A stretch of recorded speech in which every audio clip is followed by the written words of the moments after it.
علیکم مفتی صاحب کی حال ٹھیک ہو؟ تب سے ٹھیک ہے جناب۔ مفتی صاحب ایک سوال سی، مزدور تے غلام دے وچ کی فرق ہے؟ مزدور نو غلام ہی کہا جاتا ہے کہ غلام ایک علیحدہ شخص ہے تے مزدور ایک علیحدہ ہے؟ ان دے بارے میں ذرا وضاحت کر دینا۔ جی وعلیکم السلام ورحمۃ اللہ وبرکاتہ۔ ملتان سے میرے بھائی کا سوال ہے کہ مزدور اور غلام میں کیا فرق ہے؟ جی مزدور ایک آزاد آدمی مزدوری کرتا ہے، اسے مزدور کہتے ہیں۔ غلام جو ہے وہ باقاعدہ طور پر لفظ غلام کے اوپر اس کا انحصار ہوتا ہے۔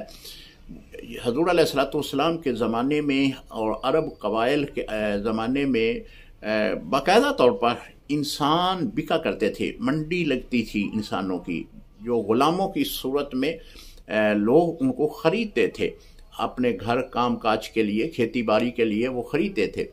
تو اس طرح جس کو خریدا جاتا تھا اس کو غلام کہا جاتا ہے، اور پھر وہ غلام جو ہے وہ اپنے گھر میں لے آتے، جو بھی اس کا متعلقہ کام ہوتا وہ بتا دیتے کہ آپ نے جو ہے وہ میرا یہ کام کرنا ہے۔ وہ اتنی دیر تک اس کی نوکری کرتا جب تک وہ اس کی غلامی میں رہتا۔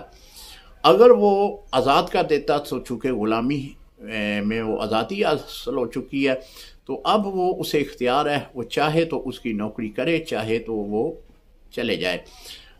اسی طرح مزدور آدمی جو ہے، جس طرح کہ ہمارے ہاں پاکستان میں مزدور ہی لوگ کرتے ہیں، تو یہ تو آپ ایک کاریگر کو، ایک مزدور آدمی کو لے کر آئیں گے اور اس سے کہیں گے کہ یہ کام جو ہے آپ نے کرنا ہے۔ جب وہ کام مکمل کر دے گا تو آپ اس کی اجرت اس کو دے دیں گے، یہ مزدور ہے۔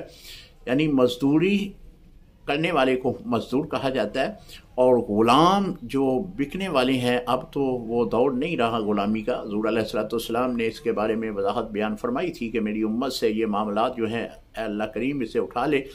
تو آپ کے اس فرمان کے مطابق اب غلام اور لونڈی کا جو سلسلہ ہے وہ تو نہیں ہے، تو لہذا غلام کا یہ فرق ہے، غلام کی یہ تعریف ہے کہ وہ خریدا جاتا ہے، اور خرید کے آپ جس کام کے لیے بھی اسے متعین کریں وہ اتنی دیر تک آپ کا کام کرتا رہے گا جتنی دیر تک وہ آپ کی ملک میں رہے گا۔ السلام علیکم ورحمۃ اللہ وبرکاتہ۔